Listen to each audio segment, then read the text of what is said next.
Muito boa noite, minha gente. Boa noite, meus amigos, amigos e amigas. Muito boa noite, né? 3 de janeiro de 2026, né? Daquelas datas que a gente não pode esquecer, né? Essas datas que marcam a gente profundamente, né? E essa live de hoje é uma live que tem muito a ver com exatamente o que ocorreu nesse dia. Eu acredito que todas as pessoas que estão aqui entrando e quem pelo menos tem alguma informação mais séria nesse país sabe o que ocorreu hoje. Hoje a Venezuela foi literalmente invadida. A Venezuela começou o saque na Venezuela. Houve toda uma operação cirúrgica, né, para sequestrar Nicolás Maduro. Veja, eu não uso a palavra captura porque não cabe aqui. Captura é uma palavra hoje utilizada por essas classes dominantes. O que houve literalmente foi um sequestro, um rapto, né, do presidente Nicolás Maduro. Tenho concordância com a gestão Maduro? Não tenho. Não tenho grandes simpatias por Nicolás Maduro. Eu estive na Venezuela em 2009, estive na Venezuela quando Chávez era o presidente. Tem uma leitura muito outra, né, do que era a gestão de Hugo Chávez. Então, de Nicolás Maduro não tenho. Agora, veja, ele foi eleito, independente de como foi a eleição lá, ele foi eleito. O povo venezuelano, para mim, tem soberania e tem autonomia para decidir pela sua soberania ou pela sua forma de governo, etc. e tal. Eu acho que a gente tem que acabar com esse preconceito eurocêntrico de que nós, latino-americanos, somos tutelados ou merecemos ser tutelados. Então eu sou terminantemente contra isso e acho que isso é uma herança maldita, né, de uma tradição eurocêntrica e escravocrata que cravou as unhas nesse país. E que, de um modo geral, os Estados Unidos sempre foi o país beneficiado dessa, digamos assim, dessa ideologia. Como diz um grande venezuelano, essa é a hora de lermos um grande venezuelano que faleceu nos anos 80, chamado Ludovico Silva. Essa é a hora de ler a mais-valia ideológica de Ludovico Silva. Eu queria lembrar aqui Ludovico Silva e o grande momento do pensamento latino-americano, né?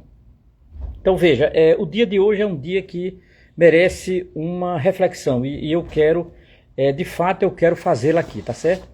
Eu preparei muita coisa, acho que a minha live dura no máximo 60 minutos, 50, 60 minutos, mas eu tenho muita coisa a dizer aqui porque eu passei o dia escutando, lendo, retomando algumas coisas da América Latina, revi o filme A Revolução Não Será Televisionada, né? Lembram? Não sei se lembram, eu recomendo. Então fiz uma série de anotações. Pretendo fazer um texto e abrir um diálogo com os meus camaradas do MST, o Movimento dos Trabalhadores Rurais Sem Terra. Eu pretendo escrever um texto para eles, para a gente discutir um pouco isso. Então vejam, eu queria começar com uma observação mais geral antes de entrar no sequestro de Maduro e qual de fato o objetivo de Donald Trump e seu imperialismo rasteiro, né, para a América Latina. Nitidamente há um projeto imperialista ao modelo de Trump no Brasil. Boa noite, Joaquim Monteiro, muito boa noite. E boa noite a todas as pessoas que aqui estão entrando, tá certo? O tema da live hoje é, obviamente, a Venezuela, o imperialismo e essa situação que vive a América Latina hoje. Eu adianto a vocês uma coisa que é nítida, não vê quem não quer. A América Latina está a perigo. A América Latina, a América Central, a divisão latino-americana ajuda hoje o imperialismo, né? O grau de divisão da América Latina é terrível, né? Há uma direita muito imperialista, há uma direita muito antinacionalista, né? E há uma direita muito lacaia dos Estados Unidos. Isso é muito grave na América Latina. Isso é extremamente grave, inclusive. Extremamente grave. Então veja, eu queria começar fazendo uma reflexão geral, que é um pequeno texto que eu redigi e enviei agora para alguns grupos. É uma pequena nota, eu chamei de notinha, né? Uma notinha pequena sobre a ausência que faz os estudos de pensamento latino-americano nas universidades. A ausência que faz os estudos de América Latina nas esquerdas, inclusive. Eu citei alguns autores, eu sou professor de filosofia há mais de 20 anos, e para você ter uma ideia, o meu curso não tem como obrigatória uma disciplina com o pensamento latino-americano, né? Olha, nós não estudamos no curso de filosofia autores como Leopoldo Zéia, do México, Alejandro Serrano Caldeira, na Nicarágua. Nós não estudamos uma pessoa como Salazar Bondi, do Peru, como Maria Lugones, da Argentina, como Ludovico Silva, da Venezuela, como Henrique Dussel, imagine, Henrique Dussel, da Argentina. Faz uma falta enorme, enorme no nosso currículo. Porque, veja, estudar filosofia latino-americana é não só estudar filosofia latino-americana, é estudar uma cultura latino-americana. Não é? Quando acontece algo como o que está ocorrendo hoje com a Venezuela, absolutamente despreparados para entender a América Latina. Há uma esquerda absolutamente despreparada para entender mais fundo a América Latina, para entender camadas mais fundas do que ocorre hoje na América Latina. A ausência da memória de uma teologia da libertação. A teologia da libertação nos ensinou a conhecer e a amar a América Latina. A teologia da libertação já nasceu latino-americana, como dizia o peruano Gustavo Gutierrez. Já nasceu latino-americana, como dizia Leonardo Boff nos anos 80. Já nasceu latino-americana, como dizia Juan Luis II, do Uruguai, ou como dizia João Sobrino, de El Salvador. Basta ver, eu recomendo que vejam o filme O Evangelho da Revolução, feito por um francês apaixonado pela América Latina. Vejam este filme, para você entender o que era a América Latina na teologia da libertação. Não ter uma teologia da libertação era não ter a América Latina. Não ter a teologia da libertação é não ter a América Latina. Não ter nos currículos dos cursos de filosofia no Brasil pensamento latino-americano é não conhecer a América Latina. Não ter história das Américas em história, não ter historiografia latino-americana. Você não ter estudos de sociologia latino-americana, é um absurdo isso nesse país. Você não ter um debate antropológico sobre a América Latina, as antropologias latino-americanas, nós não estudamos isso, minha gente. Os nossos alunos não estudam isso. Isso é muito grave, do ponto de vista epistemológico e do ponto de vista político. Então, essa observação para mim, porque eu acompanhei hoje, eu acordei com essa má notícia, né, do sequestro ilegal, totalmente ilegal, de Nicolás Maduro por Donald Trump e seu exército. Veja, e obviamente começou a sair nas redes, tudo, e eu comecei a acompanhar as notícias sobre a Venezuela, a situação da Venezuela e tal. E como nós, é notório nas nossas mídias, com honrosas exceções, nas nossas mídias, como nós não conhecemos historiografia da América Latina, como nós não conhecemos sociologia da América Latina, como nós não conhecemos pensamento latino-americano, como nós não conhecemos de maneira mais profunda o continente que nós estamos imersos. Isso é herança de quê? Isso é herança de um maldito eurocentrismo radical. O eurocentrismo radical é um prejuízo grave para a mentalidade latino-americana. Prejuízo grave para a mentalidade latino-americana.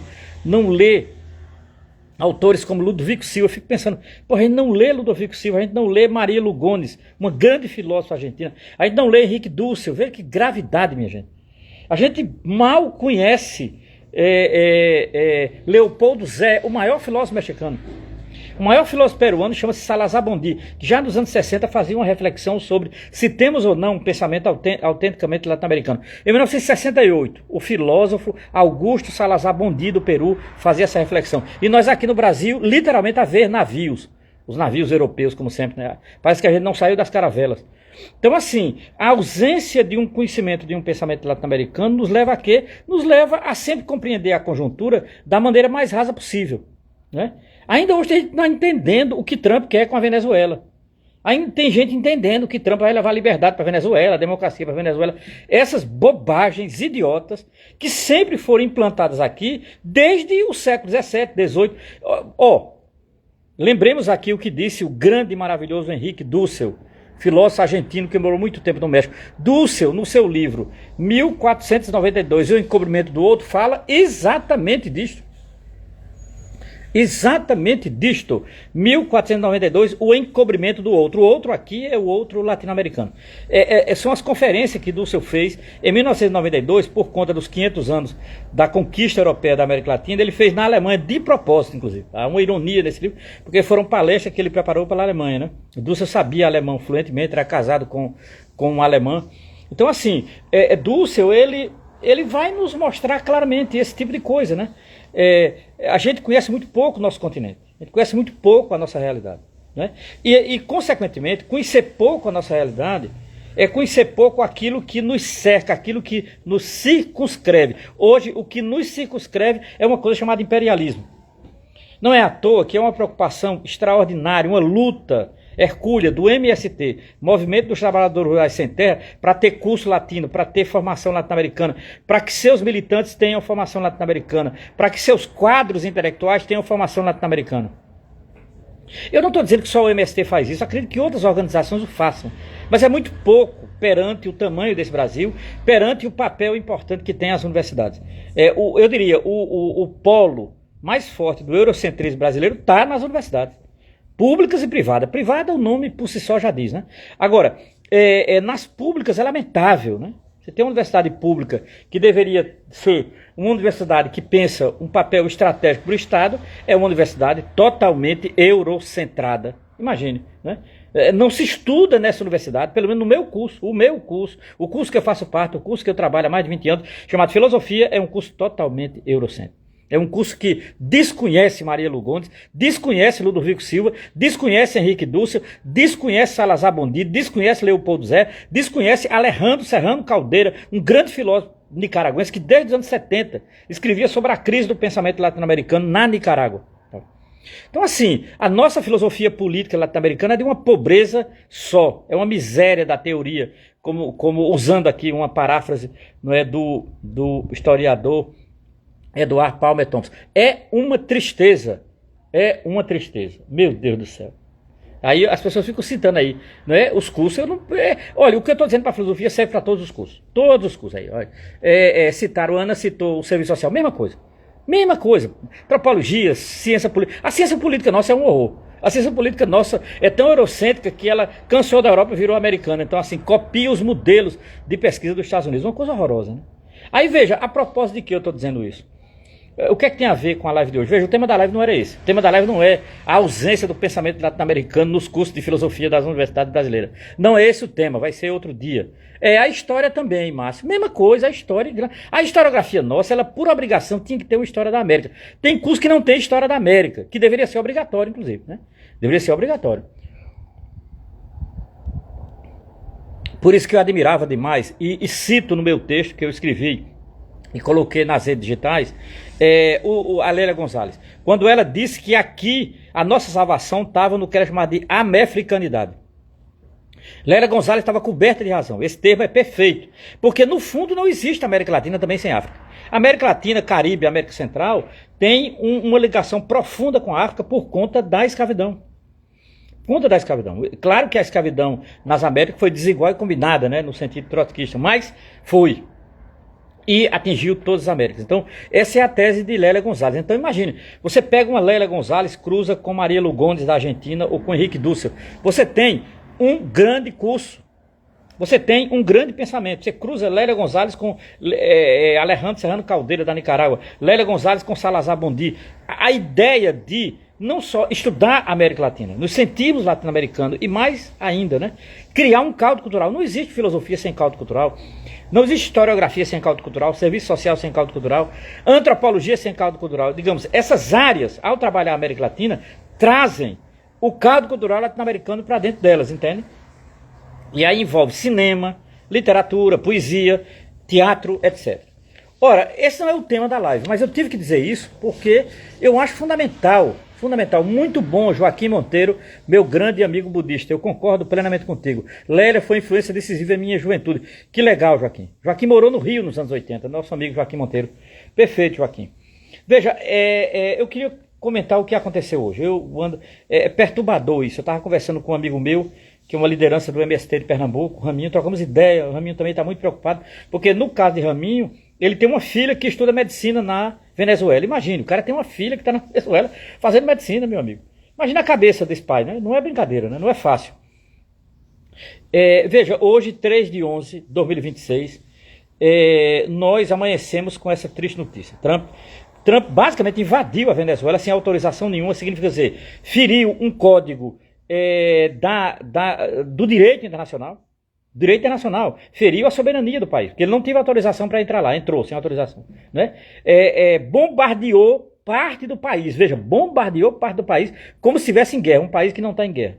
Segundo.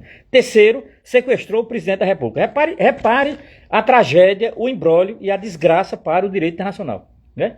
Sem autorização nenhuma, ele invade a Venezuela.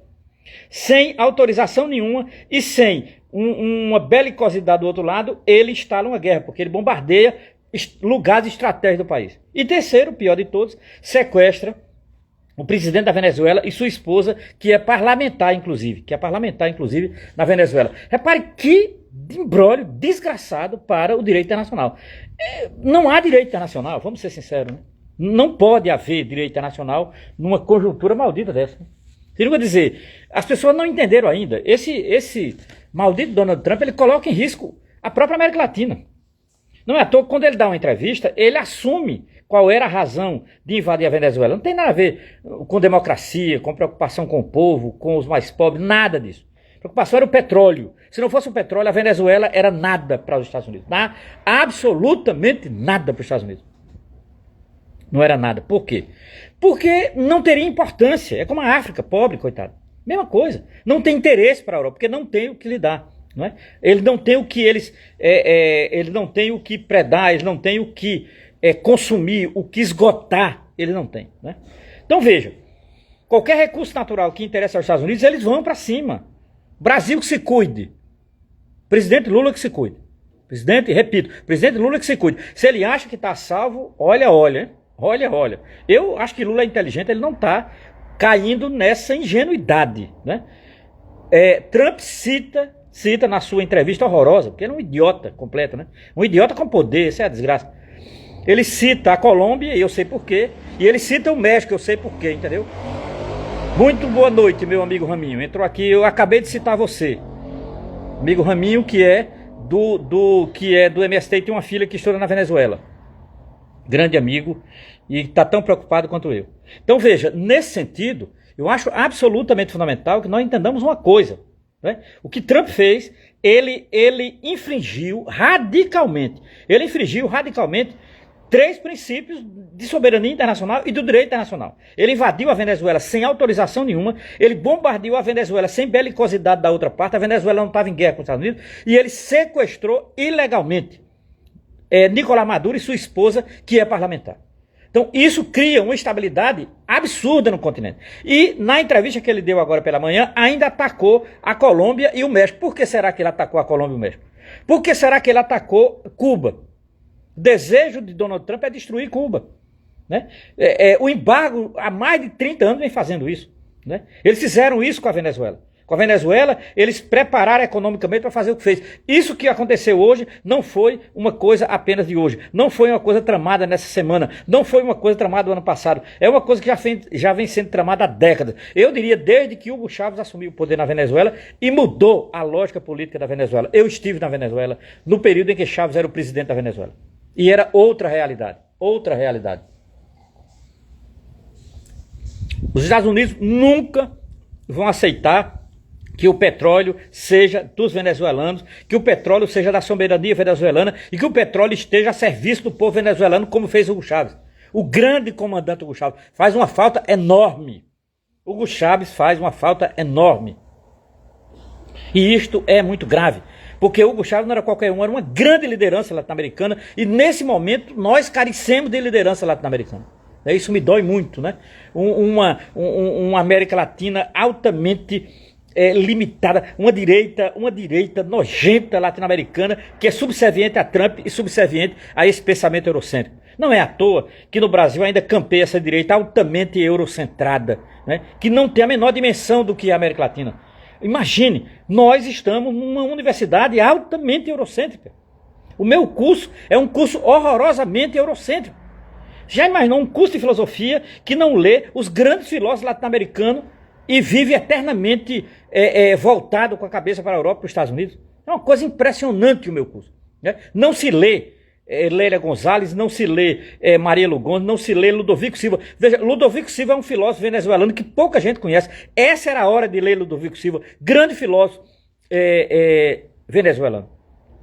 Não se lê Leopoldo Zéia, o maior filósofo mexicano. Não se lê Alejandro Serrano Caldeira, o grande filósofo nicaragüense. Não se lê Henrique Dussel, dos maiores pensadores e mais originais pensadores da América Latina, respeitado inclusive na Europa. É uma coisa impressionante isso no nosso continente. Então veja, não é à toa que esse continente prostra-se perante Trump. Prostra-se perante essa pirataria infeliz. Né? Prostra-se perante uma direita que não tem a menor noção do que seja nação. Você já imaginou, a direita latino-americana não tem a menor noção do que é nação. Parece que é um continente sem identidade. Isso é muito cruel, minha gente. Consequentemente, figuras como Trump e seu imperialismo de quinta categoria vai deitar e rolar nesse continente. A Venezuela é só o começo. Lula coloque as barbas de molho. Presidente Lula coloque a barba de molho. Como disse, eu estava lendo um pequeno trecho do López Obrador, ex-presidente do México. López Obrador dizendo, é grave o que ocorre, e não é só com a Venezuela. López Obrador está dizendo isso. As maiores lideranças de esquerda da América Latina estão dizendo, isso não vai ficar só no México. O próprio Trump disse, na sua entrevista, Trump cita Cuba, Trump cita a Colômbia, Trump quer pegar Gustavo Petro. Uma das mais importantes lideranças na América Latina hoje é Gustavo Petro da Colômbia. O governo colombiano faz uma das experiências mais originais da história da Colômbia. E pouca gente sabe aqui. O que é que nós sabemos da Colômbia? O que é que a gente lê da Colômbia sobre a Colômbia? Qual o escritor colombiano que a gente lê? Por exemplo, o que é que sabemos do cinema colombiano e tal? Entende? Então assim, eu diria que esse acontecimento de hoje deveria nos alertar para muita coisa. Deveria nos alertar para muita coisa. Eu acho que é fundamental que a gente coloque os pés no chão, minha gente.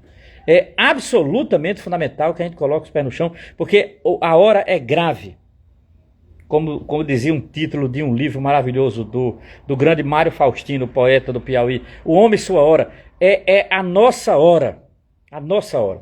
Então assim, o ódio que Trump está tendo de Gustavo Petro, o ódio que ele tem a Cuba, o ódio que ele tem ao México, a presidenta do México está tendo uma posição muito bonita, muito coerente com aquilo que ela se elegeu, a presidenta do México, né? Ora, Trump está tão folgado que ele diz que ele mesmo vai governar, ele, entre aspas, o governo dele vai governar a Venezuela. Você imagine se ele tem condição, vai ser o quê? Ele só vai governar a Venezuela com um banho de sangue. Só com um banho de sangue. Porque, veja bem, a Venezuela tem uma tradição chavista, a Venezuela tem uma tradição bolivariana, a Venezuela tem, no mínimo, 4 milhões de pessoas ali de luta. Veja, ele não brinca. Eu estive na Venezuela em 2009. A Venezuela, o chavismo e o bolivarianismo têm ramificações populares. A Venezuela não está derrotada ainda. Seu Trump não se iluda, não se iluda. E ele bota na cabecinha dele que os Estados Unidos têm nas costas do Vietnã. Tem nas costas do Vietnã. Que eles achavam que iam acabar com o Vietnã numa semana, passaram 10 anos e foram destruídos pelo Vietnã. Então, nesse sentido, eu acho que é fundamental nessa hora a gente ter nitidez do que é a América Latina, do que é ser latino-americano e latino-americano, como está o nosso continente, a geopolítica internacional do continente americano com o resto do mundo. A China está de olho na gente, a Rússia está de olho na gente, o Irã está de olho na gente. Significa dizer, nós não estamos isolados no mundo. Mesmo setores da Europa percebem a desgraça que Trump fez. Nós não estamos isolados no mundo, acocorado fora do planeta, não estamos. Então assim, é preciso que a América Latina recobre sua história, recobre seu pensamento, recobre a sua raiz de resistência, de luta e de esperança. Nesse continente, nós tivemos uma teologia da libertação, de luta séria, que trouxe esperança para o povo pobre. Nesse continente, nós tivemos grandes intelectuais, grandes lideranças revolucionárias. Esse continente é o continente de José Martí. É o continente de Simão Bolívar. É o continente de Florestan Fernandes. Nunca esqueçamos, é o continente do grande Florestan Fernandes. Então, nesse sentido, eu acho que é fundamental, nessa hora, numa hora tão difícil, numa hora tão obscura, numa hora tão cruel, numa hora de ataque direto. Nunca os Estados Unidos tinham feito isso. Os ataques dos Estados Unidos é sempre indireto, né? Através das direitas locais. Dessa vez, o ataque foi direto à Venezuela. Por quê? Porque a Venezuela tem as maiores reservas de petróleo do mundo. A Venezuela está na frente, só para vocês terem uma ideia, da Arábia Saudita. Tá certo? Só para entender. Então, assim, não é gratuito isso. Agora, veja bem, o Brasil tem terras raras. O Brasil tem o que interessa a Donald Trump, né? Minha gente, pelo amor de Deus, observemos isso. Bem lembrado, Raminho. Território de Che Guevara, de Camilo Cienfuegos e Camilo Torres e Fidel Castro. Bem lembrado. Bem lembrado. Aide Santa Maria, bem lembrado, né? Presente sempre, né? Lélia Gonzalez, presente e sempre. Ora, nesse sentido, é preciso a gente tomar consciência disso.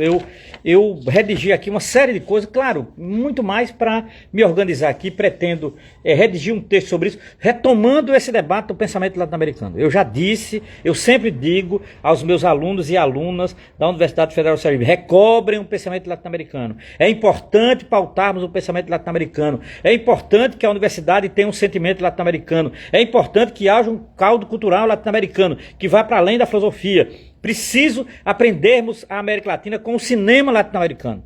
O cinema argentino, o cinema cubano, o cinema chileno. Minha gente, é hora.